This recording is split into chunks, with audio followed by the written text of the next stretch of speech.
Bonjour et bienvenue à Alformers dans cette vidéo introductive à la sécurité informatique où je voudrais discuter avec vous une notion très importante avant de pouvoir entrer dans le vif du sujet et ce en ce qui concerne le mythe de la sécurité informatique. Entre autres, le mythe de l'existence du risque zéro. Sans plus tarder, le plan de la présentation est le suivant. Nous allons commencer par une petite introduction, suivie par la découverte du triangle d'or au niveau de la sécurité informatique qu'on va pouvoir traiter largement au niveau de cette formation, ainsi que le triple A. Il faut savoir qu'il existe un mythe en sécurité informatique et qui est la sécurité en elle-même. C'est-à-dire que rien n'est sécurisé à 100%. On peut effectivement avoir une sécurité avec un risque qui tend vers zéro, mais on n'aura jamais une sécurité à 100%. C'est-à-dire qu'on aura toujours une brèche quelque part, que ça soit au niveau du système en lui-même, c'est-à-dire techniquement parlant, par rapport à une ressource humaine, c'est-à-dire l'exploitation de la vulnérabilité la plus critique au niveau d'une entreprise, qui est l'être humain, chose qu'on va traiter au niveau de la présentation sur le social engineering, où on va mettre en place un scénario extrêmement intéressant et réaliste d'une attaque de type social engineering, exploitant donc le maillon faible de chaque entreprise, qui est la ressource humaine. Dans ce sens, il nous faut donc penser à une sécurité ou défense en profondeur, gérant plusieurs volets, mettant en place donc une sécurité en couche, un durcissement systèmes et réseaux, c'est-à-dire qu'on va essayer de consolider l'existant, donc le durcir. Dans ce cas-là, tout est déjà déployé et donc on ne peut pas tout remplacer, mais le durcir et le sécuriser encore mieux. Bien sûr, la sécurité en couche est un point tout aussi important, c'est-à-dire qu'on va imposer une certaine politique, mais aussi une mesure de sécurité, que ça soit d'une manière opérationnelle ou technique, au niveau de différents processus, différentes couches au sein de l'organisation, chose qu'on va pouvoir traiter ensemble par la suite. Donc je ne vais pas trop m'attarder sur ce point-là. Sans oublier un point extrêmement important et qui est la veille et la sensibilisation, chose aussi qu'on va pouvoir traiter au niveau des prochains chapitres. Il faut savoir qu'au niveau de la sécurité des systèmes d'information, cela représente un ensemble de moyens techniques, organisationnels, juridiques, mais aussi humains, afin de pouvoir empêcher l'utilisation non autorisée, le mauvais usage, la modification ou le détournement du système d'information.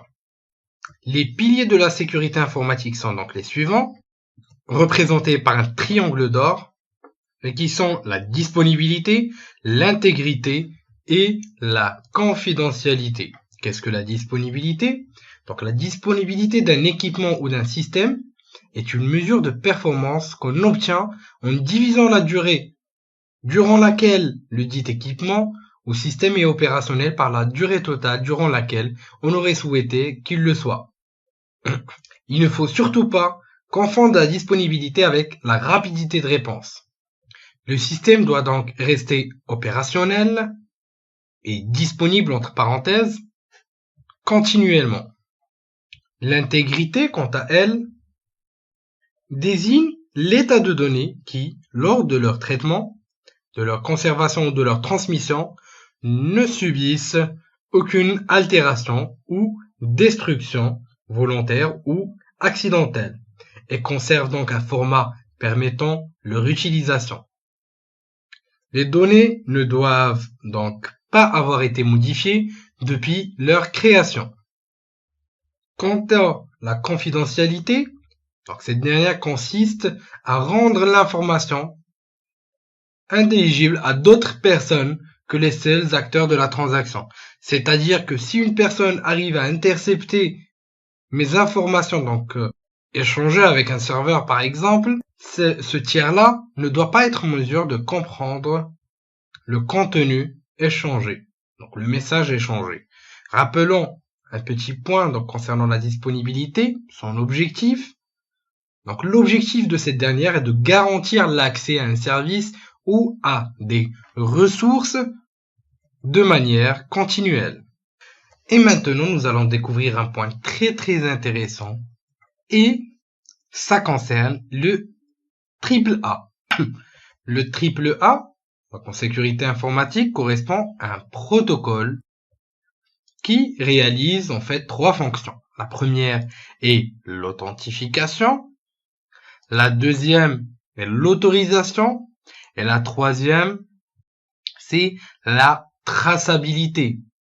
C'est donc un modèle de sécurité implémenté dans certains routeurs Cisco, mais l'on peut également utiliser sur toute machine qui peut servir de NAS, donc Network Access Server, ou certains switches d'autres marques. Donc c'est la base de télécommunication, c'est la base en fait des protocoles de télécommunication radius ou encore diamètre, qui sont notamment utilisés dans les réseaux mobiles, UMTS ou encore LTE, pour authentifier et autoriser l'accès des terminaux mobiles au niveau du réseau. Donc AAA qu'on va pouvoir revoir en détail au niveau du dernier chapitre de ce tome 1 à la préparation de la CompTIA Security Plus.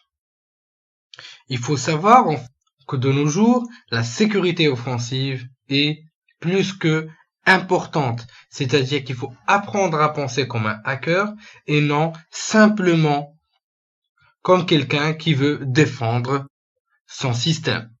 C'est-à-dire qu'on va essayer d'exploiter l'attaque comme une défense qui est impénétrable, ou du moins presque impénétrable. C'est-à-dire que lors de cette formation, spécifiquement, nous allons pas que découvrir les différentes techniques de sécurisation, mais on va aussi essayer de pouvoir gagner un certain d'esprit ou mettre, entre autres, la casquette du hacker lors de quelques tests afin de pouvoir bien connaître les vulnérabilités, comment les exploiter. Plus proprement dit, on va essayer de nous mettre dans la tête d'un hacker, penser comme un hacker, et à partir de là, on va pouvoir ajuster notre ligne de défense selon nos faiblesses.